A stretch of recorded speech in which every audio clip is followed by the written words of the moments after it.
Bueno, el siguiente artículo se denomina Derechos y pretextos, elementos de crítica del neoconstitucionalismo. El autor del artículo, Juan Antonio García, toma como referencia el artículo de constitucionalismo de los derechos de Luis Prieto y lo contrarresta con el constitucionalismo positivo, en donde él toma unos puntos, frente a esto hace una crítica y las posibles alternativas de solución. Entonces, a manera de introducción, el desarrollo del artículo se da frente al constitucionalismo de los derechos, como Prieto dice, y toma la idea de constituciones materiales y garantizadas, en donde, como cualquier otra norma jurídica, estos dicen algo y son los jueces quienes garantizan el cumplimiento de lo que dice la Constitución. Pero frente a esto, el autor Juan Antonio considera que esto no es algo novedoso, sino que él considera que lo que es novedoso frente a la Constitución es cómo lo dice, qué dice y quién interpreta o concreta lo que dice. Por lo anterior, el autor centra su análisis de estudio frente a una preocupación que él tiene en cuanto a que existen doctrinas que dicen que la Constitución dice más allá de lo que contiene. Es decir, un ejemplo, frente a cuestiones indeterminadas semánticamente de las normas, recordando que lo semántico es el significado de las palabras, de las oraciones o lo relacionado con él, la Constitución dice más allá de lo establecido, de lo que dice literalmente. Entonces, para él existe una confusión de lo que dice verdaderamente la Constitución y lo que los intérpretes de la Constitución dicen. Así que se hace una diferenciación entre lo que dice el neoconstitucionalismo y el constitucionalismo positivo en referencia al carácter material de la Constitución. El constitucionalismo positivo frente a este punto tiene la siguiente tesis, y es que las constituciones mandan por sí lo que claramente se corresponde en referencia a sus términos y enunciados, es decir, lo que literalmente expresa sus disposiciones. En esto la Constitución es errada, mientras que el neoconstitucionalismo tiene la siguiente tesis, y es que el contenido de la Constitución no se agota en el significado de sus términos y enunciados, en su semántica, sino en la naturaleza última de las normas constitucionales es prelingüística, es axiológica. Por eso las constituciones dicen más de lo que sus términos significan. Bueno, otro punto de discusión entre el neoconstitucionalismo y el constitucionalismo positivo es frente al contenido de los derechos. Para esto él toma un ejemplo de un artículo de la Constitución española que hace referente a la inviolabilidad del domicilio, y frente a esto hace un estudio de cómo se considera la semántica o el significado de la palabra. Para esto toma tres ideas. La primera idea es una idea irrefutable sobre lo que es domicilio, y es donde generalmente uno habita y el desarrollo de la vida privada. La segunda idea, que es algo que sale por fuera del concepto de domicilio y toma como ejemplo la parada del bus o la calle donde uno transita habitualmente de lunes a viernes. Y la tercera idea, donde él dice que es una idea que es refutable porque está en una zona de penumbra donde no se sabe si realmente es o no hace parte del concepto de domicilio, y toma como ejemplo la habitación de un hotel. Y él dice que si se considera que la habitación de un hotel hace parte del domicilio es gracias al desarrollo jurisprudencial que se ha realizado frente a esta cuestión de que la habitación de un hotel hace parte de un domicilio. Y es acá el desarrollo del enfrentamiento entre el neoconstitucionalismo y el constitucionalismo positivo, porque se habla sobre el alcance que éste tiene, la interpretación de lo que significa la semántica en la Constitución. Continuando con lo que decía Valentina, el autor desarrolla tres puntos en su crítica hacia el neoconstitucionalismo, los cuales son los siguientes. El primero de ellos se refiere a, digamos, a que tienen una tendencia por determinar lo que las constituciones no determinan, mandan a decir la constitución lo que ellas no enuncian, y por esa razón es que él critica lo que él denomina el huevo jurídico, que única y exclusivamente ellos son los capaces de reconocer la idea verdadera y concreta que precede a la solución de cada caso. Entonces, para él, los neoconstitucionalistas pueden ser en realidad mucho más arbitrarios que discrecionales. El cuarto punto que desarrolla García Amado se refiere a la retórica de la ponderación, que él define como un desplazamiento de las verdaderas reglas interpretativas del derecho a, digamos, herramientas de persuasión artificial que definan lo justo. Entonces se convierte más como en un ejercicio político a través del derecho que en un verdadero ejercicio jurídico haciendo uso de sus reglas de interpretación. Entonces esta ponderación además adolece de que parece que solo es preferida la de ellos, obviando que en las discusiones legislativas también los legisladores ponderan, también los legisladores establecen valores a cada una de las decisiones y leyes que pretenden tomar. Y el quinto punto, por último, lo que hace es una defensa de una crítica que le hace el neoconstitucionalismo al positivismo jurídico. Es que los llaman los positivistas geográficos porque consideran que establecen unas fronteras bastante definidas, bastante fuertes, que impiden la ampliación del derecho. Pero Juan Antonio dice como todo lo contrario. Nosotros no estamos negados, por supuesto, a que el derecho comprenda muchas más áreas que las reglas establecidas puede que no hayan establecido, pero lo que no deseamos es que, digamos, esa ampliación excesiva implique un desconocimiento de las propias reglas del derecho. Entonces se pregunta, ¿acaso la legalidad y la seguridad jurídica no son principios constitucionales?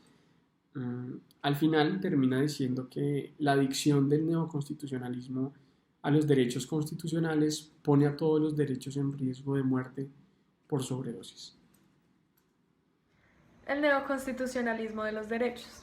El neoconstitucionalismo de la posguerra nace en Europa y tuvo una política organizada tan novedosa, tan inédita, que fue bautizado con el nombre de neoconstitucionalismo. Esta teoría es diferente de la teoría que reinaba en el siglo XIX, que es la teoría positivista, y se fundamenta en que la Constitución debe tener dos características. La primera es que tenga un carácter material y la segunda es que sea garantizada. Que tenga un carácter material significa que su contenido debe ser sustancial y que las normas que lo conforman, aunque tengan diferente denominación, ya que pueden ser principios, valores, derechos o directrices, tienen un sentido similar. Esto quiere decir que no solamente dicen al poder cómo organizarse, sino que también hasta qué decisiones deben tomar. La segunda característica, que es que sea garantizada, hace referencia a que los derechos deben ser efectivos, deben ser protegidos, y quienes están encargados de hacerlo son los jueces. Pero puede que algunos ya hayan escuchado sobre esta teoría, y es porque en la Declaración de Derechos de Francia se había hablado, pero de manera separada. La novedad entonces es que ahora estas dos características son una conjunción. El autor, para continuar hablando sobre ella, se refiere a Kelsen, y Kelsen nos dice que no se puede imaginar una constitución que no esté garantizada, que quita su virtualidad y puede decaer en que el poder sea entregado a un órgano constitucional que haga de la democracia judicial insoportable, debido a que puede que este tribunal tome una decisión que no sea justa para los demás jueces. Los jueces pueden creer que esta decisión no es justa, los ciudadanos también, pero como es el Tribunal Supremo, entonces esta norma debe ser conservada y es ahí donde Kelsen cree que hay una injusticia. Los derechos entonces en una constitución no son o no se encuentran en una órbita aparte, sino que por el contrario impregnan e irradian cada una de las decisiones tomadas. El autor nos habla de un ejemplo que es la propiedad privada, que aunque es protegida en muchos artículos del Código Civil y que también tiene un amparo constitucional, tiene su límite en, por ejemplo, la función social. Sin embargo, la consecuencia que pueda existir de que los derechos irradien la Constitución es que ésta propugne por dar todas las soluciones y que no deje campo al legislador para la creación de normas y que también dé un amplio margen a los jueces en sus decisiones. Este era el miedo que tenía Kelsen. Entonces el autor sobre esta crítica se basa en dos presupuestos.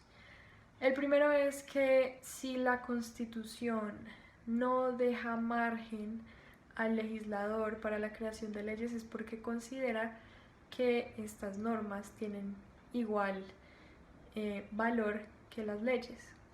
Y la segunda tiene que ver con la teoría de interpretación y es que si dice muy poco a los jueces sobre las decisiones, entonces es porque no confía en la lógica jurídica, sino más en la preponderancia de los derechos, que es esa posibilidad que tienen los jueces de su protección. Por otro lado, pone de presente la expresión del jurista Zagrebelsky y nos dice que la Constitución pluralista no es un elemento cerrado, sino que este contiene valores y principios que deben ser interpretados.